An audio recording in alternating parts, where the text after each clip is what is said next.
بسم اللہ الرحمن الرحیم۔ اللہ کے رسول صلی اللہ علیہ وسلم کے صحابہ اور شرم حیا۔ سیدنا انس بن مالک رضی اللہ عنہ بیان کرتے ہیں کہ وہ ابو طلحہ رضی اللہ عنہ نبی کریم صلی اللہ علیہ وسلم کے ساتھ سفر خیبر سے لوٹ رہے تھے۔ ام المومنین صفیہ رضی اللہ عنہا کو آپ صلی اللہ علیہ وسلم نے اپنی سواری پر پیچھے بٹھایا ہوا تھا۔ راستے میں آپ صلی اللہ علیہ وسلم کی اونٹنی پھسل گئی اور آپ صلی اللہ علیہ وسلم گر گئے اور ام المومنین بھی گر گئی۔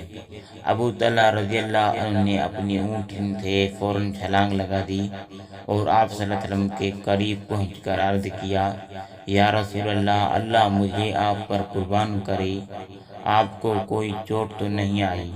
آپ صلی اللہ علیہ وسلم نے فرمایا، نہیں، لیکن تم خاتون کی خبر لو۔ تو ابو طلحہ رضی اللہ عنہ نے اپنا کپڑا اپنے چہرے پر ڈال لیا، پھر ام المومنین کی طرف بڑھے اور وہی کپڑا ان پر ڈال دیا تو ام المومنین کھڑی ہو گئی۔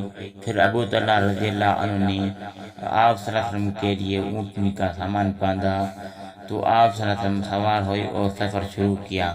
اگر ہماری ویڈیو اچھی لگی تو ہمارے چینل کو سبسکرائب کریں۔